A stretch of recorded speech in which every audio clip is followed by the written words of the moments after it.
شروع کرتی ہوں اللہ کے نام کی مدد مانگتے ہوئے جو سب کو فیض اور فائدے پہنچانے والا، بے حد مسلسل رحم کرنے والا ہے۔ ہا میم۔ قسم ہے اس روشن واضح کتاب کی کہ ہم نے اسے نہایت فصیح و بلیغ یعنی بہترین اور مناسب ترین الفاظ اور پیرایا بیان والا واضح عربی زبان والا قرآن بنایا تاکہ تم لوگ عقل سے کام لے کر اسے سمجھو۔ در حقیقت یہ قرآن ام الکتاب یعنی اصل کتاب میں لکھا ہوا ہے جو ہمارے ہاں بڑی بلند مرتبہ والی اور حکمت سے لبریز کتاب ہے۔ تو کیا ہم تمہاری طرف سے بالکل بیزار ہو کر تم سے آنکھیں بند کر لیں اور تمہارے لیے نصیحت کا یہ سبق بھیجنا ہی چھوڑ دیں صرف اس لیے کہ تم حد سے گزرے ہوئے لوگ ہو؟ جبکہ پہلی گزری ہوئی قوموں میں بھی ہم نے کئی نبی بھیجے، مگر کبھی ایسا نہیں ہوا کہ کوئی نبی ان کے پاس آیا ہو اور انہوں نے اس کا مذاق نہ اڑایا ہو۔ بس ہم نے ان لوگوں کو ہلاک کر ڈالا جو ان سے کہیں زیادہ طاقتور تھے۔ تو پہلے لوگوں کی ایسی مثالیں بہت گزر چکی ہیں۔ اگر آپ صلی اللہ علیہ وآلہ وسلم ان سے پوچھیں کہ زمین اور آسمان کو کس نے پیدا کیا، تو یہ لوگ کہیں گے کہ انہیں اسی زبردست طاقت والے خدا نے پیدا کیا جو ہر چیز کا جاننے والا ہے، وہی جس نے تمہارے لیے اس زمین کو گہوارہ یعنی آرام کی جگہ بنایا اور تمہارے لیے اس میں راستے بھی بنا دیے تاکہ تم منزل مقصود تک پہنچ جاؤ، اور وہی خدا جس نے آسمان سے پانی کو اتارا اور اس کے ذریعے سے مردہ زمین کو زندہ کر اٹھایا، اس بے جان زمین میں زندگی پیدا کر دی، اسی طرح تم لوگ بھی زندہ کر کے زمین سے باہر نکالے جاؤ گے۔ وہی خدا جس نے یہ تمام جوڑے اور تمام قسم کی چیزوں کو پیدا کیا اور تمہارے لیے کشتیوں اور جانوروں کو سواری بنایا جس پر تم سوار ہوتے ہو، تاکہ جب تم ان پر سوار ہو کر پوری طرح بیٹھ جاؤ تو اپنے پالنے والے مالک کی نعمت اور احسان کو یاد کرو اور کہو کہ ہر عیب اور نقص سے پاک ہے وہ خدا جس نے اس کو ہمارے قبضے میں دے دیا، ورنہ ہم اسے قابو میں لانے کی طاقت نہ رکھتے تھے۔ اور یہ حقیقت ہے کہ ہمیں اپنے پالنے والے مالک کی طرف پلٹ کر جانا ہے، مگر ان لوگوں نے خدا کے کچھ بندوں کو اس کا جزو یعنی اولاد قرار دے رکھا ہے۔ واقعی انسان بڑا کھلا ہوا ناشکرا ہے۔ کیا اس خدا نے ان چیزوں میں سے جنہیں اسی نے پیدا کیا ہے اپنے لیے بیٹیاں منتخب کیں اور تمہیں بیٹوں سے نوازا؟ جبکہ حالت یہ ہے کہ جب ان میں سے کسی کو اس چیز کی یعنی بیٹی پیدا ہونے کی خوشخبری دی جاتی ہے جسے وہ خدائے رحمان کی طرف منسوب کرتے ہیں تو ان کا منہ کالا پڑ جاتا ہے اور وہ رنج و غم سے بھر جاتا ہے۔ یہ مشرکین عرب کی انتہائی جہالت کا بیان ہے۔ کیا اللہ کے حصے میں وہ اولاد آئی ہے جو زیوروں میں پالی جاتی ہے اور بحث و مباحثہ کے وقت شدت جذبات کی وجہ سے اپنا مطلب بھی پوری طرح واضح نہیں کر سکتی؟ یعنی نرم و نازک اور کمزور اولاد کو تو تم نے اللہ کے حصے میں ڈال دیا اور خم ٹھونک کر میدان میں اترنے والی اولاد کو خود لے اڑے۔ پھر انہوں نے فرشتوں کو بھی جو خدائے رحمان کے بندے ہیں عورتیں قرار دے دیا۔ کیا ان کے جسم کی ساخت انہوں نے دیکھی ہے یا کیا وہ ان کی پیدائش کے وقت موجود تھے؟ ان کی یہ گواہی لکھ لی جائے گی اور ان سے اس کے بارے میں سوال بھی کیا جائے گا۔ پھر وہ کہتے ہیں کہ اگر سب کو فیض اور فائدہ پہنچانے والا خدا چاہتا کہ ہم ان کی عبادت نہ کریں تو ہم کبھی ان کی پوجا پاٹ یا بندگی نہ کرتے۔ یہ اس معاملے کی حقیقت کو بالکل نہیں جانتے کہ خدا نے ان کو عمل کا اختیار دے کر ان کا امتحان لیا ہے۔ وہ تو بس بیکار بات کرتے ہیں۔ کیا ہم نے انہیں اس سے پہلے کوئی کتاب دی تھی جس کی کوئی سند بت پرستی کے لیے یہ اپنے پاس رکھتے ہوں؟ نہیں، بلکہ یہ تو بس یہ کہتے ہیں کہ ہم نے اپنے باپ دادا کو ایک طریقہ پر پایا ہے اور ہم انہی کے نقش قدم پر چل کر منزل مقصود تک پہنچ جائیں گے۔ اسی طرح ہم نے آپ صلی اللہ علیہ وآلہ وسلم سے پہلے کسی بستی میں کوئی پیغمبر نہیں بھیجا مگر یہ کہ وہاں کے خوشحال دولت مند لوگوں نے یہی کہا کہ ہم نے اپنے باپ دادا کو ایک طریقے پر دیکھا ہے اور ہم انہی کے نقش قدم کی پیروی کرتے رہیں گے۔ ہر نبی نے ان سے پوچھا، کیا تم اسی غلط راستے پر چلتے چلے جاؤ گے، چاہے اس راستے سے جس پر تم نے اپنے باپ دادا کو پایا ہے، کہیں صحیح راستہ میں تمہیں دکھاؤں؟ وہ بولے، یقیناً۔ آخر کار انہوں نے سارے کے سارے سوالوں کا بس یہی ایک جواب دیا کہ جس پیغام کے ساتھ تم بھیجے گئے ہو ہم اس کو نہیں مانتے، تو ہم نے ان سے اس کا بدلہ لے لیا۔ اب دیکھ لو کہ جھٹلانے والوں کا کیا انجام ہوا۔ یاد کرو وہ وقت جب ابراہیم علیہ السلام نے اپنے چچا اور اپنی قوم والوں سے کہا کہ جس کی تم بندگی یا پوجا پاٹ کرتے ہو میرا ان سے کوئی تعلق نہیں، میرا تعلق تو صرف اس ذات سے ہے جس نے مجھے پیدا کیا ہے کہ وہی مجھے منزل مقصود تک پہنچائے گا۔ اور ابراہیم علیہ السلام یہی باقی رہنے والا کلمہ مراد توحید اور منصب امامت اپنے پیچھے اپنی اولاد میں بھی چھوڑ گئے تاکہ وہ بھی خدا ہی کی طرف رجوع کیے رہیں۔ لیکن جب لوگوں نے ابراہیم علیہ السلام کی تعلیم کو بھلا دیا تو میں نے ان کو فوراً سزا نہ دی، بلکہ میں ان کے باپ دادا کو وقتی دنیاوی فائدے دے کر عیش اڑانے کا موقع دیتا رہا، یہاں تک کہ ان کے پاس حق مراد قرآن بھی آیا اور حقیقتوں کو کھول کھول کر بیان کرنے والا رسول بھی آیا۔ تو جب ان کے پاس حق آیا تو انہوں نے کہا یہ تو جادو ہے اور ہم اس کو نہیں مانتے، اور اب وہ کہتے ہیں کہ یہ قرآن مکہ اور طائف کے دونوں شہروں کے کسی بڑے آدمی پر کیوں نہیں اتارا گیا؟ تو کیا اب تیرے پالنے والے مالک کی رحمت کو یہ لوگ تقسیم کریں گے؟ حالانکہ وہ ہم ہیں جس نے دنیاوی زندگی میں بھی ان کے اسباب معاش ان میں تقسیم کیے ہیں، اور ان میں سے کچھ لوگوں کو کچھ دوسرے لوگوں پر کئی کئی درجے بلندی بھی دے دی ہے تاکہ یہ ایک دوسرے کو اپنے قبضے میں لا کر ان سے کام لیں۔ غرض تیرے پالنے والے مالک کی رحمت مراد ہدایت اس مال و دولت سے کہیں بہتر ہے جو ان کے دولت مند لوگ جمع کر رہے ہیں۔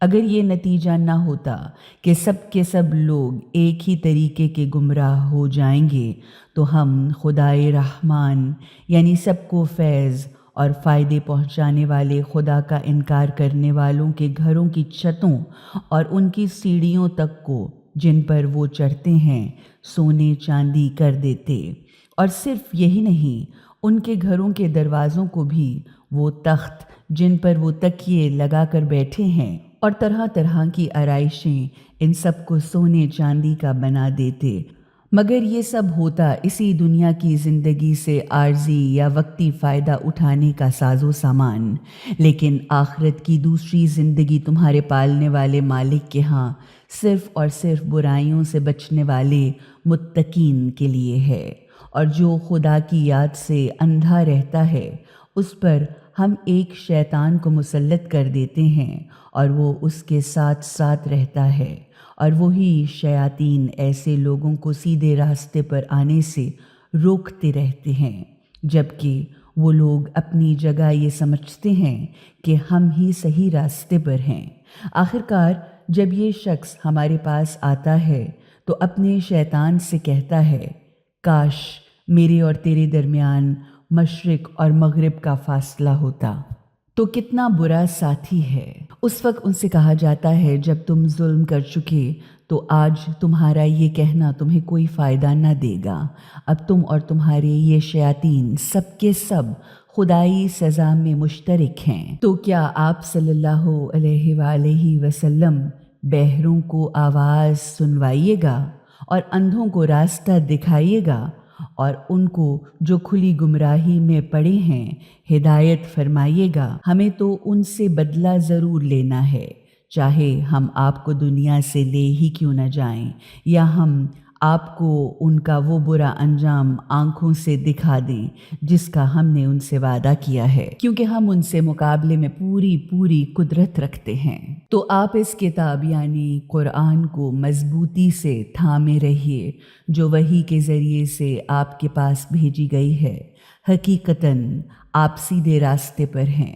حقیقت یہ ہے کہ یہ کتاب آپ کے لیے اور آپ کی قوم کے لیے ایک بہت بڑا شرف اور اعزاز ہے، اور تم سب سے اس کے متعلق پوچھا جائے گا، اور آپ صلی اللہ علیہ وآلہ وسلم ان پیغمبروں سے پوچھئے جنہیں ہم نے آپ سے پہلے بھیجا تھا کہ کیا ہم نے خدائے رحمان کے علاوہ کوئی دوسرے خدا بھی مقرر کیے تھے جن کی عبادت کی جائے؟ ہم نے موسیٰ علیہ السلام کو اپنی نشانیوں، معجزوں اور دلیلوں کے ساتھ فرعون اور اس کے سرداروں کی طرف بھیجا۔ انہوں نے جا کر کہا، میں تمام جہانوں کے پالنے والے مالک کا بھیجا ہوا رسول ہوں۔ پھر جب انہوں نے ہماری نشانیاں ان کے سامنے پیش کیں تو وہ ان کا مذاق اڑانے لگے۔ ہم انہیں جو بھی نشانی دکھاتے تھے وہ دوسری نشانی سے بڑی چڑھی ہوتی تھی۔ آخرکار ہم نے ان کو اپنی سزا میں پکڑ لیا تاکہ وہ اپنے غلط راستے سے پلٹیں، مگر انہوں نے کہا، اے جادوگر، اپنے پالنے والے مالک کی طرف سے جو عہدہ تجھے حاصل ہے اس کی بنا پر ہمارے لیے اس سے دعا کر کہ یہ عذاب ٹل جائے تو ہم اب سیدھے راستے پر آ جائیں گے۔ مگر جوں ہی ہم ان سے عذاب کو دور کرتے تو ایک دم سے وہ اپنے عہد کو توڑ کر اپنی بات سے پھر جاتے۔ ایک دن فرعون نے پکار کر اپنی قوم میں کہا، اے میری قوم والو، کیا مصر کی حکومت میرے قبضے میں نہیں ہے؟ اور یہ نہریں جو میرے نیچے بہہ رہی ہیں، کیا تم لوگوں کو نظر نہیں آتا؟ بتاؤ، کیا میں بہتر ہوں یا یہ شخص جو ذلیل و حقیر ہے اور جو اپنی بات بھی کھول کر بیان نہیں کر سکتا؟ کیوں ایسا نہیں ہوا کہ اس پر سونے کے زیور اترتے یا پھر اس کے ساتھ ساتھ فرشتے اترتے جو اس کے آگے پیچھے چلتے؟ غرض اس نے اس طرح اپنی قوم کو بہکایا، ورغلایا اور بے وقوف بنا دیا۔ تو انہوں نے فرعون کی اطاعت کی۔ حقیقت یہ ہے کہ وہ سب بدکار لوگ تھے۔ آخرکار جب انہوں نے ہمیں تکلیف دے کر صدمہ پہنچایا یعنی غصہ دلایا تو ہم نے بھی ان سے بدلہ لے لیا اور ان سب کو ڈبو کر رکھ دیا، اور ان کو ایک گزری ہوئی نسل اور بعد میں آنے والوں کے لیے ایک مثالی نمونہ عبرت بنا کر رکھ دیا۔ اور جب مریم کے بیٹے کی مثال پیش کی گئی تو تمہاری قوم والوں نے اس پر غل مچا کر تالیاں بجائیں، یعنی اس سے منہ موڑنے لگے، کہنے لگے ہمارے خدا اچھے ہیں یا وہ؟ انہوں نے یہ مثال صرف آپ سے بحثا بحثی اور جھگڑنے کے لیے کہی ہے، بلکہ وہ لوگ ہیں ہی بڑے جھگڑالو۔ مریم علیہ السلام کے بیٹے اس کے سوا کچھ نہ تھے کہ وہ ہمارے ایک بندے تھے جن پر ہم نے انعام کیا، یعنی جنہیں ہم نے اپنی نعمت سے نوازا اور انہیں بنی اسرائیل کے لیے ایک مثالی شخصیت یعنی اپنی قدرت کا ایک نمونہ بنایا۔ اور اگر ہم چاہتے تو تمہارے بجائے فرشتے پیدا کر دیتے جو زمین میں متمکن ہوتے، اور وہ مراد حضرت عیسیٰ تو قیامت کی ایک بڑی نشانی ہیں، یعنی عیسیٰ علیہ السلام تو قیامت کے علم کا ایک ذریعہ ہیں۔ بس تم اس میں شک نہ کرو اور میری پیروی کرو، یہی سیدھا راستہ ہے، اور کہیں ایسا نہ ہو کہ شیطان تمہیں قیامت کی تیاری سے روک دے، کیونکہ حقیقتاً وہ تمہارا کھلا ہوا دشمن ہے۔ تو جب عیسیٰ علیہ السلام کھلے ہوئے واضح دلائل، نشانیاں اور معجزات لے کر آئے تو انہوں نے کہا، میں تمہاری طرف حکمت یعنی گہری حقیقتوں پر مبنی دانائی کی باتیں اور ٹھیک ٹھیک تعلیمات لے کر آیا ہوں، اور اس لیے آیا ہوں تاکہ تمہارے لیے کچھ ان حقیقتوں کو بالکل واضح کر دوں جن میں تم اختلاف کر رہے ہو۔ پس تم اللہ سے ڈرو اور میرا کہنا مانو۔ حقیقت یہ ہے کہ اللہ ہی میرا بھی پالنے والا مالک ہے اور تمہارا بھی پالنے والا مالک ہے، تو اسی کی بندگی یعنی مکمل اور عاجزانہ اطاعت کرتے رہو، یہی سیدھا راستہ ہے۔ مگر ایسی واضح تعلیمات کے باوجود مختلف جماعتوں نے آپس میں اختلاف کیا، پس ایک سخت تکلیف دینے والی سزا کے دن کے ذریعے سے تباہی ہی تباہی ہے ان لوگوں کے لیے جنہوں نے ظلم کیا ہے۔ کیا یہ لوگ بس اس بات کا انتظار کر رہے ہیں کہ ان پر اچانک قیامت آ جائے اور انہیں اس کے آنے کی خبر بھی نہ ہو، جس دن خدا کی ناراضگی اور برائیوں سے بچنے والے متقین کے سوا سب دوست ایک دوسرے کے دشمن ہو جائیں گے؟ یعنی صرف وہ دوستیاں تو باقی رہ جائیں گی جو نیکی اور خدا پرستی سے قائم تھیں، باقی تمام دوستیاں دشمنی میں بدل جائیں گی۔ اس دن کہا جائے گا، اے میرے متقی بندو، آج تمہارے لیے نہ تو کوئی خوف ہے اور نہ تمہیں کوئی غم یا افسوس ہوگا۔ یہ بات ان لوگوں کے لیے ہوگی جنہوں نے خدا و رسول یا ابدی حقیقتوں کو دل سے مانا ہوگا اور سر اطاعت جھکائے رہے تھے، یعنی خدا کے فرما بردار بن کر رہے تھے۔ ان سے کہا جائے گا، تم اپنی بیویوں سمیت خوش خوش جنت کے سرسبز و شاداب گھنے باغوں میں داخل ہو جاؤ، وہاں ان پر بڑے بڑے شراب طہور کے ساغروں اور پیالوں کے دور پر دور چل رہے ہوں گے، اور انہیں وہاں ہر وہ چیز ملے گی جو ان کے دل چاہیں گے اور جس سے ان کی آنکھیں لذت پائیں گی، یعنی اس میں ان کے لیے ہر وہ چیز جو ان کے دل کو لبھائے اور نگاہوں کو بھائے موجود ہوگی۔ اور پھر انہیں یہ خوشخبری سنائی جائے گی کہ اب تم لوگ یہاں ہمیشہ ہمیشہ رہو گے۔ یہی تو وہ جنت کے سرسبز و شاداب گھنے باغ ہیں جس کے تم حقدار بنے ہو اپنے ان کاموں کی وجہ سے جو تم دنیا میں کیا کرتے تھے۔ پھر وہاں تمہارے لیے طرح طرح کی بہت سی کھانے کی چیزیں بھی ہوں گی جس میں سے تم خوب کھاؤ گے۔ اب رہے مجرم اور گناہ گار لوگ، تو وہ ہمیشہ ہمیشہ جہنم کی سزا بھگتیں گے اور ان کی سزا میں کبھی کوئی کمی نہ ہوگی، بس وہ اس میں مایوسی کے عالم میں پڑے رہیں گے۔ ہم نے ان پر کوئی ظلم یا زیادتی نہیں کی، بلکہ وہ خود اپنے اوپر ظلم کرتے تھے۔ وہ فریادیں کرتے ہوئے پکاریں گے، اے جہنم کے دروغا، تمہارا پالنے والا مالک ہمارا کام ہی تمام کر دے تو کتنا اچھا ہو۔ وہ خدا کی طرف سے جواب دیں گے، تم یوں ہی ہمیشہ پڑے رہو گے، ہم تو تمہارے پاس حق لے کر آئے تھے، مگر تم میں سے اکثر کو حق بات پسند ہی نہیں آئی، تم میں سے اکثر حق بات سے چڑھتے تھے۔ کیا انہوں نے کوئی بات طے کر لی ہے؟ تو بلا شبہ ہم بھی ایک بات طے کیے لیتے ہیں۔ کیا انہوں نے یہ سمجھ رکھا ہے کہ ہم ان کی راز کی چھپی ہوئی باتیں اور چپکے چپکے کی جانے والی سرگوشیاں سنتے نہیں ہیں؟ ہاں، ہم سب کچھ سن رہے ہیں، اور ہمارے بھیجے ہوئے فرشتے تو ان کے پاس بیٹھے انہیں لکھتے چلے جا رہے ہیں۔ ان سے کہیے کہ اگر واقعی خدا کا کوئی بیٹا ہوتا تو میں سب سے پہلے اس کی عبادت کرنے والا ہوتا، یعنی ان سے کہیے کہ اگر واقعی خدا کا کوئی بیٹا ہوتا تو میں سب سے پہلے عبادت کرنے والا ہوں، یعنی میں تو سب سے زیادہ خدا کا وفادار بندہ ہوں۔ اگر واقعی خدا کا کوئی بیٹا ہوتا تو میں سب سے پہلے ان کو مان لیتا۔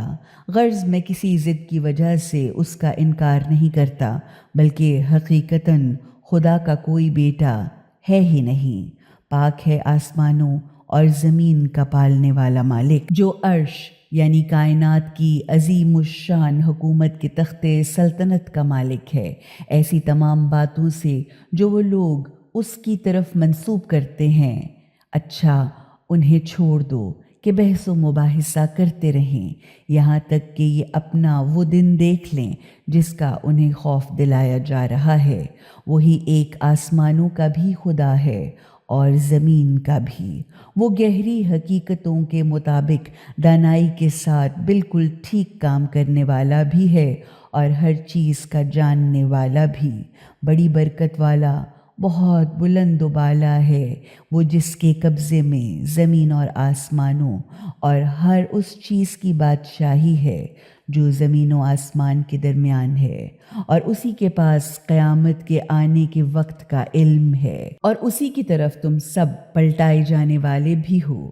اور جنہیں وہ لوگ خدا کو چھوڑ کر پکارتے ہیں وہ تو سفارش کرنے کا بھی اختیار نہیں رکھتے سوا ان کے جو سچائی کے ساتھ اپنے علم کی بنا پر خدا کی یکتائی کی گواہی دے۔ صرف ان کو خدا کے سامنے سفارش کرنے کی اجازت حاصل ہوگی، یعنی سفارش کرنے والے صرف ان کی سفارش کر سکیں گے جنہوں نے دنیا میں اپنے علم کی بنیاد پر، یعنی سوچ سمجھ کر حقیقتاً حق کی گواہی دی ہوگی۔ اگر تم ان سے پوچھو کہ انہیں یا ان کے خداؤں کو کس نے پیدا کیا ہے تو یہ خود کہیں گے کہ اللہ نے، تو پھر ادھر ادھر کہاں بھٹکتے پھرتے ہو؟